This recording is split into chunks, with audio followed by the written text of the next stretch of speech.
아빠 괴물아, 나도 괴물이거든.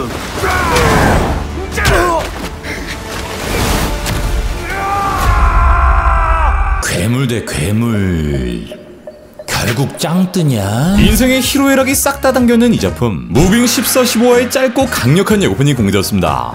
무빙에 미쳐있는 한 사람으로서 이거 참기 힘들죠? 빠르게 분석 들어가 볼게요.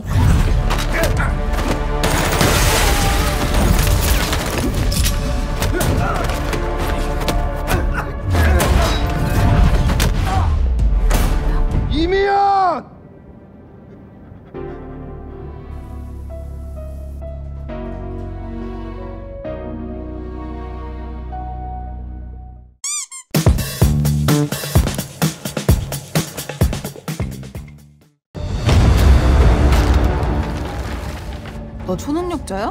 체육관에서 7m 점프를 뛰고 있는 한 학생. 강훈이 뭘 잘못 먹었는지 체육관 벽에 자신의 손바닥을 새기고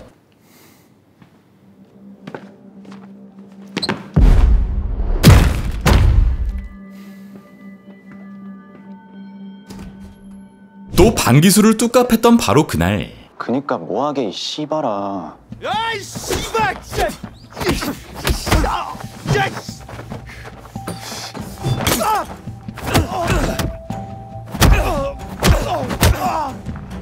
이것도 왜인지 모르겠지만 나무 한 그루를 부셔버렸던 강훈의 모습이 등장합니다. 이런 강훈에게 초능력자냐 묻는 희수. 오늘도 역시 컵라면에 물을 붓고 있는 것으로 보이죠. 그 밥은 챙겨 먹자 희수야. 다녀오겠습니다. 잘 다녀와. 제 아버지 아세요? 그리고 등장하는 강훈이의 신상 명세서. 이강훈 또한 유전을 통해 괴력을 물려받게 되었고 원작에서도 아버지 제만으로부터 이 능력을 얻게 되었는데 182에 73kg의 스펙. 이 시력은 좌 0.7, 우 0.8로 그리 좋지 않은 시력을 가지고 있고 때문에 강훈의 외모를 가리는 족경, 아니 안경을 착용하고 있지만 그래 다리가 긴 체형이면 됐다. 강훈은 뛰어난 근지구력, 심폐력을 가지고 있음과 동시에 앞서 나무까지 부셔버리는 괴력의 소유자, 또 특별 관리를 받고 있는 스페셜리스트였는데. 선생님, 장희수는 어떤 겁니까? 저랑 같은 겁니까? 우리 다 이 문과야. 이 학기에 전학생 온다. 이름은 장희수. 오래 기다렸지?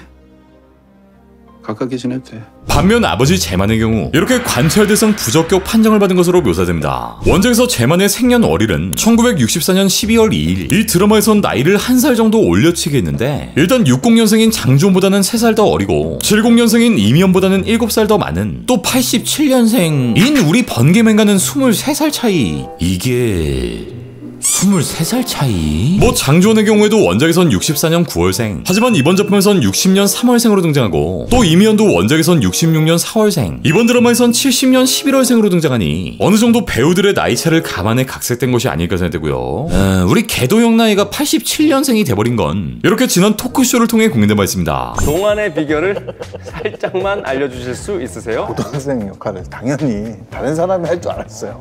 가발을 주더라고 갑자기. 그래서 이건 뭐야? 그걸 나보고 하라고 또 고민 많이 했었어요. 아 근데 진짜 걱정 많이. 뭐해? 고등학생 앉아놓으면 다 완전 늙은이야. 완전 거기서 티가 확 나요. 그렇게 아버지 제만의 능력을 물려받은 강훈. 사실 제만이 관찰 대상 부적격 판정을 받게 된 이유, 제만은 장주원에 못지않은 엄청난 괴력, 거기에 엄청난 스피드까지 겸비한 초능력자지만 이렇게 지적장애와 청각장애를 동시에 가지고 있었던 거. 강훈이 왔어? 따라서 다른 인물들처럼 안기부에서 임무를 수행하기엔 무리가 있었고 결국 이렇게 부적격 판정을 받게 된 거죠. 네, 그리고 원작에선 다음에 등장하는 이 사건을 통해 제만은 오랜 기간 동안 자취를 감추게 됩니다. 이후 등장하는 강훈이의 어린 시절. 강훈은 아버지와 함께 항상 이 빨간 티셔츠, 당시 전 국민들의 필수템인 2002년 붉은 악마 티셔츠를 입고 다니며 자신을 지켜주는 아버지를 잘 따르는 모습을 볼 수 있고. 청계천 고공공사 소식 들었어? 우리 다 쫓겨난대. 지금의 청계천이 탄생하게 된 바로 그해 2003년 청계천에서 일하는 제만의 모습이 등장합니다. 제만은 자신이 가지고 있는 괴력을 활용해 이렇게 엄청난 양의 물건들을 조달하는 지게꾼으로 활약하는데 다음 장면엔 이미 공사가 시작된 청계천의 모습. 실제로 2003년 7월부터 이렇게 본격적인 철거가 시작되었고 이와 같이 상인조합은 시위를 벌이게 됐는데 당신 괜히 이런 일에 휘말리면 안 돼요. 약속 꼭 지켜. 지금은 이렇게 슈퍼 앞에서 자리를 지키고 있는 제만이지만 그전엔 아내와 함께 청계천에서 노점상을 운영했고 이 청계천 복원사업 시위에 참여하게 된 거. 이 제만의 아내 윤영은 괜히 이런 일에 휘말리면 안 된다 제만을 만류하지만 결국 오밤중에 강제 철거가 진행되었고 시위에 참여한 윤영이 정경들에 의해 잡혀갑니다. 이 모습을 본 제만은 충격에 빠지고 결국 자신의 초능력을 사용하고야 마는데 네, 원작을 그대로 살린 이 장면. 여기서 제만은 엄청난 괴력을 통해 수십 명의 정경들을 날려버리기도, 무빙의 후속작인 브릿지에선 다시 한번 전우경들을 제압하기도 합니다. 가서 잡아와. 반갑다 괴물아. 나도 괴물이거든. 이 소식은 결국 사시가 되어버린 국정원의 대가리 민용준의 귀에까지 들리게 되었고, 여기에 민용준은 장주원, 우리의 구룡포를 보냈는데 원작에서처럼 제만은 청계천 지하도로 내려갔고 또 다른 출구로 나오기 위해 안간힘을 쓰고 있는 모습. 결국 따라붙은 주원이 제만과 조우하게 되는데 그렇게 이어지는 두 초능력자들의 사투. 인생 처음으로 겁나 센 펀치를 맞는 제만. 구룡포의 주먹에 제만은 나가 떨어지기도 하지만 이어지는 싸움에서 몽둥이를 획득한 제만. 여기에 구룡포는 수십 미터를 날아가 버립니다. 결국 둘의 싸움은 유혈 사태로 이어지고 다음 장면에 등장하는 제만의 엄청난 스킬. 이 미친 스피드로 기둥 위로 뛰어오른 뒤 추진력을 이용해 룡포에게 주먹을 뻗는데 네, 그렇게 이번 14, 15화의 예고편은 모두 끝이 납니다. 제만은 이렇게 엄청난 능력, 괴력과 스피드를 동시에 지니고 있지만 이 능력을 막무가내로 쓰는 게 아닌 자신의 가족을 지키기 위해서만 쓰고 있죠. 이 제만이 극 중에서 이 괴력을 내 가족을 구할 때만, 그럴 때만 이제 힘을 보여주는 게 이제 전부인 순수한 캐릭터. 제만을 연기한 박범구. 잘 들었잖아, 이 새끼야. 아니 김성균 배우는 지금까지 연기했던 액션씬 중 이 장면이 단연 1위였고 실제로 이렇게 와이어를 탄 건 처음이었다고 밝히기도 합니다. 그 와이어 타고 하는 거는 좀 해보지가 않은 거라서. 근데 이게 제가 제일 기대되는 장면이 주원과의 액션씬이거든요. 제가 감히 1위라고 말씀을 드려도 같은 그렇네요.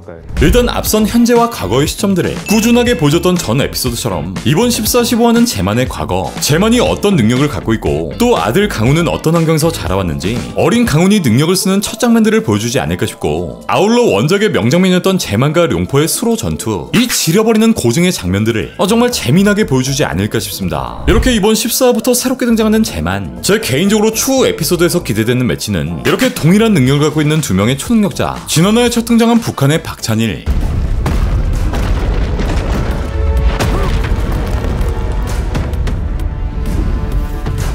남조선 놈들 개새낀 계속 키우는마. 이번화의 제만의 매치가 가장 기대되고 원작에서 보여줬던 이 명장면을 어떻게 재현할지 또한 원작 팬으로선 상당히 기대가 되고요. 이번 14, 15화의 제만 과거 에피소드를 마지막으로 다시 16화부터는 봉석이와 희수의 이야기, 또 새롭게 등장할 북한 초능력자들의 이야기를 등장시키지 않을까 싶고 일단 지금까지의 예고편은 한 번도 나오지 않았지만 이 에피소드 일부를 추가한다면 봉석과 희수의 담임쌤 최일환이 왜 이 학교에서 임무를 수행하고 있는지 그 과거 이야기까지 등장하지 않을까 생각됩니다. 자, 이렇게 매주 레전드를 찍고 있는 디즈니 플러스 무빙, 다음 에피소드에선 과연 어떤 꿀잼 스토리를 보여줄지 나 진짜 수요일 4시만 기다린다.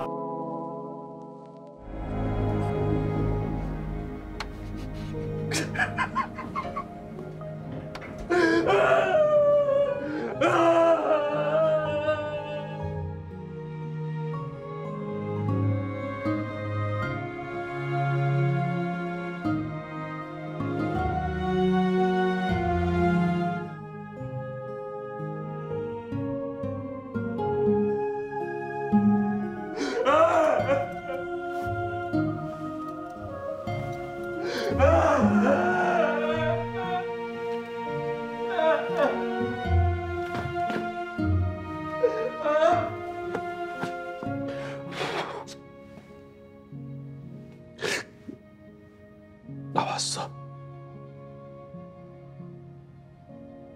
걱정 마. 희수 내가 잘 키울게.